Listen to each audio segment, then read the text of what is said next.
YCP కార్యకర్తలపై పోలీసులు అక్రమ కేసులు పెడుతున్నారని ఆరోపిస్తూ కర్నూలులో వైసీపీ నేతలు భారీ ర్యాలీ నిర్వహించారు. ధర్నా చౌక్ నుంచి కలెక్టర్ కార్యాలయం వరకు కొనసాగిన ర్యాలీతో ట్రాఫిక్కు అంతరాయం ఏర్పడింది.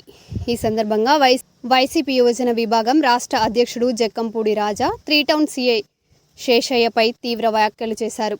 వైసీపీ అధికారంలోకి వచ్చిన తర్వాత పోలీసు అధికారులపై చర్యలు తీసుకుంటామని హెచ్చరించారు.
చెప్తలు పోతున్నాయి, చొక్కా తడిచిపోతుంది, వేసుకున్న ప్రొడలు పోతుంది.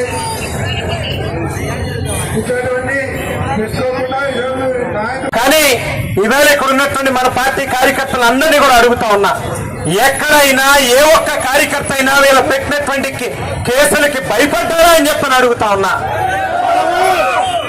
మీరు పెట్టేటటువంటి కేసులకి భయపడేటటువంటి వాళ్ళు ఎవరు లేరు అనేటువంటిది ఇప్పటికైనా స్పష్టతని తెచ్చుకోండి అని చెప్పి ఈ కూటమి నాయకులకి హెచ్చరిస్తా ఉన్నాం. ఎందుకు కాంగ్రెస్ పార్టీలో పనిచేస్తా ఉన్నాడు. కర్నూలు టౌన్ యూత్ ప్రెసిడెంట్ గా పనిచేస్తా ఉన్నటువంటి బాలుకి కూడా భయపడేటటువంటి పరిస్థితి. అయ్యా చంద్రబాబు గారు, మీరు వేళ బైరెడ్డి సిద్ధార్థ రెడ్డి గారిని చూసి భయపడ్డారంటే దానికి లేక ఓపుల్ రెడ్డిని చూసి భయపడ్డారనంటే దానికి ఒక లెక్క ఉంది. కానీ ఒక సామాన్య కార్యకర్త, ఒక బడుగు బలహీన వర్గాల నుంచి ఓ చదువుకున్నటువంటి వ్యక్తి రాజకీయాల్లోకి వస్తే ఆఖరికి బాలు లాంటి వ్యక్తిని కూడా చూసి ఉచ్చపోసేటటువంటి పరిస్థితుల్లో ఈ ప్రభుత్వం ఉంది అంటే అది కేవలం మీ గుండెల్లో ఏ రకంగా జగన్మోహన్ రెడ్డి గారి పట్ల భయం ఉంది అనేటువంటిది ఈ ఒక్క ఉదాహరణే చాలా స్పష్టంగా అర్థమయ్యేటటువంటి పరిస్థితి కనిపిస్తా ఉంది. ఇవాళ ఎవరైతే పోలీస్ అధికారులు కాకి చొక్కా వేసుకుని పచ్చ చొక్కా కార్యకర్తల మాదిరిగా వ్యవహరిస్తా ఉన్నటువంటి పరిస్థితులు కనిపిస్తా ఉన్నాయో, మీరు కూడా భాగస్వాములు అవుతే ఖచ్చితంగా రేపన్న నాడు మాత్రం దానికి తగినటువంటి మూల్యం చెల్లించుకునేటటువంటి రోజు వస్తుంది అనేటువంటిది మాత్రం గుర్తుపెట్టుకోండి అని చెప్పి ప్రతి పోలీస్ అధికారికి కూడా చెప్తా ఉన్నాం. ఇవాళ బాలుని 4 కొట్టం పోలీస్ స్టేషన్ కి తీసుకెళ్లి 4 కేసులు అక్రమంగా బనాయించి ఇబ్బంది పెట్టామని చెప్పి ఓ పైశాచిక ఆనందం పొందొచ్చేమో. కానీ బాలుని మీరు కొట్టినటువంటి దెబ్బలు నిన్ననో మొన్ననో లేకపోతే ఈవేళ రేపటికో బహుశా ఆ దెబ్బ తాలూకా నొప్పి బాలుకి తగ్గుతుంది. కానీ రేపొకసారి మేము అధికారంలోకి వచ్చిన తర్వాత ఎవరెవరైతే కాకి చొక్కాలు వేసుకుని తెలుగుదేశం పార్టీ కార్యకర్తలుగా పొలిటికల్ ఏజెంట్గా పనిచేస్తా ఉన్నటువంటి ప్రతి నా కొడుకుకి కూడా చెప్తా ఉన్నా, మేము కొట్టేటటువంటి దెబ్బ చావు దెబ్బలాగా ఉంటుంది అనేటువంటి విషయాన్ని మాత్రం గుర్తుపెట్టుకోమని చెప్పి చెప్తా ఉన్నాం. శేషయ్య అనేటువంటి సర్కిల్ ఇన్స్పెక్టర్ కేవలం ల్యాండ్ సెటిల్మెంట్ల కోసం, మరి మక్క దండాల కోసం అతన్ని తీసుకొచ్చి ఇవాళ 3 టౌన్ స్టేషన్ లో సర్కిల్ ఇన్స్పెక్టర్ గా పోస్టింగ్లు ఇచ్చారు. పోస్టింగ్ ఇచ్చిన నాటి నుంచి ఈ రోజు దాకా కూడా సాక్షి పేపర్ కి సంబంధించినటువంటి విలేకరు మీద చేయి చేసుకోవడం దగ్గర నుంచి మొదలు పెడితే, మరి నిన్న కాక మొన్న మన సతీష్ ఓ చిన్న వయసులో ఒక అమాయకుడు అతన్ని ఏ రకంగా బలిగొన్నారో, పొట్టను పెట్టుకున్నారో మనం చూసాం. మరి వాటి మీద కేసులుండో, లేకపోతే ఒక మహిళా సర్కిల్ ఇన్స్పెక్టర్ మీద దాడి చేస్తే తెలుగుదేశం పార్టీ కార్యకర్తల మీద, ఎంఎస్ఎంఈ డైరెక్టర్లుగా పనిచేస్తున్నటువంటి వాళ్ళ మీద కేసులుండవు.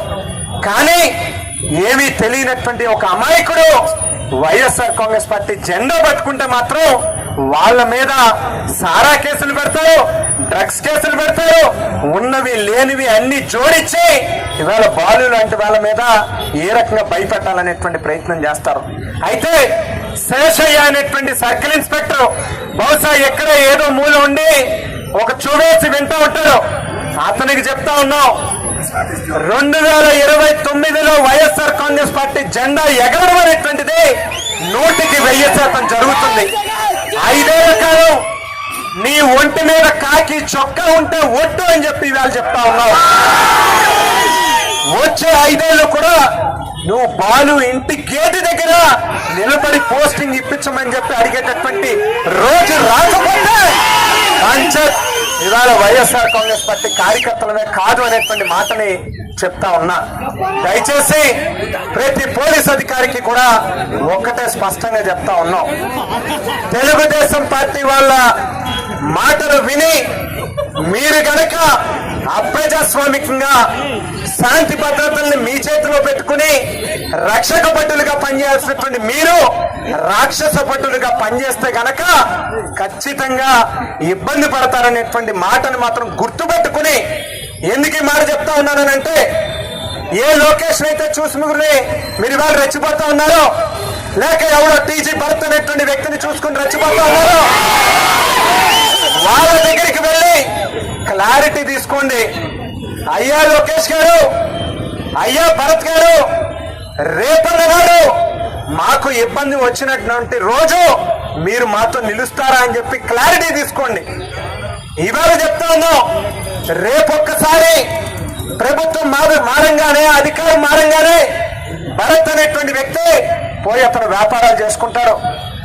కానీ ఈ రోజు అతను మాట విని తప్పు చేసేటటువంటి ప్రతి అధికారి మాత్రం ఖచ్చితంగా ఇబ్బంది పడతాననేటువంటి మాటని గుర్తుపెట్టుకోమని చెప్పి చెబుతూ ఇవాళ రాష్ట్రంలో చాలా చోట్ల మనం